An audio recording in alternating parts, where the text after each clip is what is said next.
Students, this is lecture number 3 of chapter light reflection and refraction और हमारा topic है spherical mirrors. Spherical mirrors क्या होते हैं? एक अगर आप हॉलो ग्लास लो, हॉलो ग्लास, खोखला ग्लास, और उसमें सपोज एक हॉलो ग्लास है, इसका एक पोर्शन हम ले लें, काट दें, इसका एक पोर्शन हमने काट दिया, ठीक है, इसको हमने हटा दिया और इस पार्ट को जिसको हमने कट किया है उसमें एक साइड हम पॉलिश कर दें, तो ये हमारा बन गया स्फेरिकल मिरर। कौन सा? कॉनकेव। जैसा कि हमने एक्टिविटी 9.1 में पढ़ा था। पुरानी बुक में एक्टिविटी 10.1 है, नई बुक में एक्टिविटी 9.1। उसमें ये पढ़ा था कि हमारी जो एक नई हमने स्पून ली थी, तो ये वाला जो पार्ट है, इनर पार्ट, ये कॉनकेव मिरर जैसा बिहेव करेगा रफली, ठीक है। तो वैसा ही कुछ, ठीक है।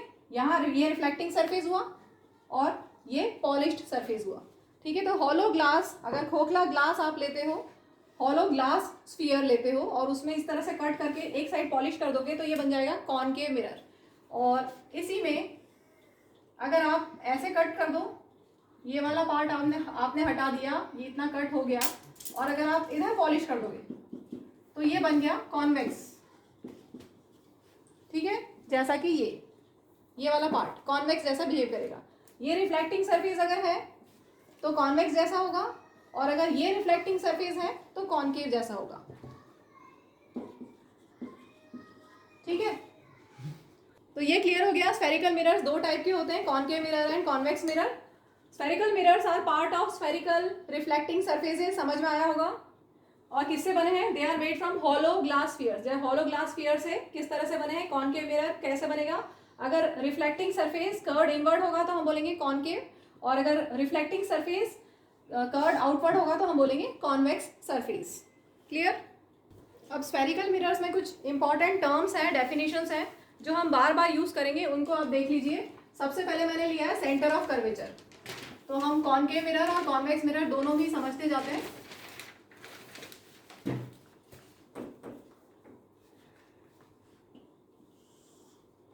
ये हमारा है कॉनकेव मिरर, ठीक है। ये किसी स्फीयर का पार्ट है, अभी हमने पढ़ा था, ये किसी स्फीयर का पार्ट है, ठीक है। तो ये जो लाइन, ये जो सेंटर है, ये मिरर जिस स्फीयर का पार्ट है, उस स्फीयर का जो सेंटर होगा, that will be called as centre of curvature of our concave mirror, ठीक है। तो concave mirror centre of curvature क्या हुआ? Centre of hollow sphere of which mirror forms a part, ठीक है। तो ये मिरर जिस हॉलो स्फीयर का पार्ट है, उस हॉलो स्फीयर का जो सेंटर होगा वो सेंटर ऑफ कर्वेचर हो गया हमारा ऑफ दिस मिरर, और इसको हम डिनोट करते हैं कैपिटल सी से, ठीक है। और ये जो हमारा कॉनकेव मिरर है, इसका सेंटर इज नोन एज पोल। पोल क्या होगा? The centre of spherical mirror. हमारा जो कॉनकेव मिरर है, कॉनकेव मिरर, इसका जो सेंटर होगा दैट इज नोन एज पोल, ठीक है। इसके बाद है रेडियस ऑफ कर्वेचर। ये हो गया radius of curvature, capital R से डिनोट करते हैं रेडियस ऑफ कर्वेचर को। रेडियस ऑफ कर्वेचर क्या है? The radius of sphere of which mirror forms a part, ठीक है। समझ में आया? सबसे पहले हमने कॉन्वेक्स मिरर बना लिया। कॉन्वेक्स मिरर किसी स्फीयर का पार्ट है, तो उस स्फीयर का, जिसका ये पार्ट है, उसका जो सेंटर होगा that will be centre of curvature of our mirror. उसका जो रेडियस होगा वो हमारे मिरर का रेडियस ऑफ कर्वेचर हो गया, ठीक है। पोल सेंटर ऑफ द मिरर हो गया। तीन टर्म्स हमने कर ली। इसके बाद है प्रिंसिपल एक्सिस। ये जो लाइन है, this line joining pole and centre of curvature, इसको हम पूरा आगे पीछे एक्सटेंड कर दें। This line joining pole and centre of curvature, this line is known as principal axis, ठीक है। Clear? Line joining centre of curvature and pole is known as principal axis. इसके बाद अपर्चर। ये जो पार्ट है, ये जो रिफ्लेक्टिंग पार्ट है, नेम दे दें इसको ए बी या एम एन, कुछ भी दे सकते हो। तो ये जो रिफ्लेक्टिंग पार्ट है, this is known as aperture of the mirror, diameter of the mirror, ठीक है। इसके बाद है प्रिंसिपल फोकस। इसको हम समझते हैं। अगर लाइट रे यहाँ पर पैरेलल टू प्रिंसिपल एक्सिस आती है, इंसिडेंट होती है, तो आफ्टर रिफ्लेक्शन क्या होगा? किसी पॉइंट पे वो मीट होगी, ये रिफ्लेक्ट होगी, ये रिफ्लेक्शन। तो जहां पे वो मीट हुई that is known as principal focus या सिंपली फोकस।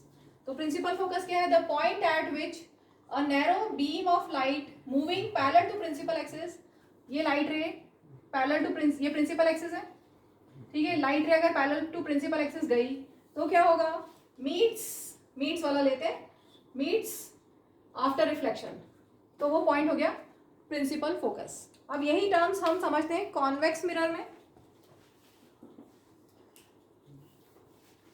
एक स्फीयर ही बना लेते हैं, ठीक है, इनको डॉटेड से बना दो।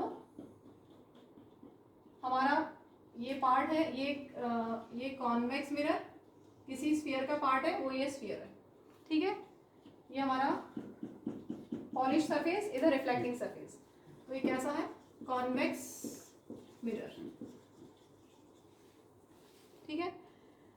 अब यहाँ पर ये जो मिरर है ये किसी स्फीयर का पार्ट है, किसी हॉलो ग्लास स्फीयर का पार्ट है, उसका जो सेंटर है वही सेंटर ऑफ कर्वेचर हो गया of our mirror, of convex mirror, ठीक है, क्लियर।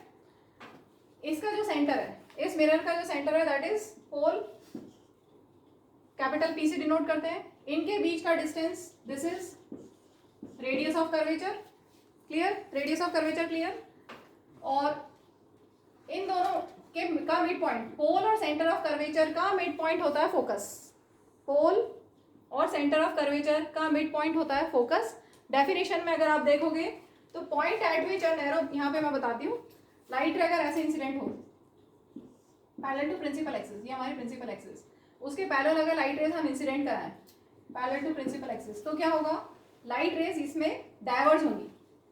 कॉन्वेक्स मिरर में लाइट रेज डाइवर्ज होती है, हम आगे भी पढ़ेंगे, ऐसे डाइवर्ज हो गई, ठीक है, ठीक है, लाइट रेज डाइवर्ज हो गई। अगर हम इनको बैकवर्ड एक्सटेंड करेंगे तो they appear to meet at focus, यहाँ पे यही लिखा हुआ appear to meet after reflection, तो अपीयर टू मीट किस में हुआ, कॉन्वेक्स में। यहाँ पर वर्चुअल इमेज बनती है, लाइट रेज एक्चुअल में मीट नहीं हुई है, दे अपीयर टू मीट, अगर हमने उनको बैकवर्ड एक्सटेंड किया तो, ठीक है, तो ये हो गया फोकस, समझ में आ गया प्रिंसिपल फोकस। यहाँ बोल सकते हैं principal focus is mid point of pole and centre of curvature, या ऐसा बोल सकते हैं कि लाइट रेज अगर पैरेलल टू प्रिंसिपल एक्सिस जाती है तो after reflection they appear to meet at focus, ठीक है। अब ये जो डिस्टेंस होता है पोल और फोकस के बीच में, this is known as focal length, small F से डिनोट करते हैं, फोकल लेंथ को स्मॉल एफ से डिनोट करते हैं। Distance between pole and focus is known as focal length. अब आप देख के बता सकते हैं एफ और आर में क्या रिलेशन है, स्मॉल एफ फोकल लेंथ और रेडियस ऑफ कर्वेचर में क्या रिलेशन है।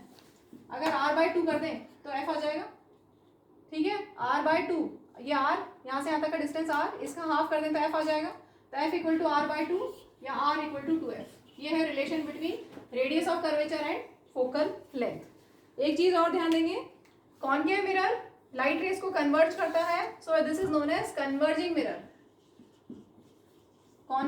Concave mirror is known as converging mirror because it converges light rays, और convex mirror is known as diverging mirror क्योंकि ये light rays को diverge करता है, ठीक है, क्लियर।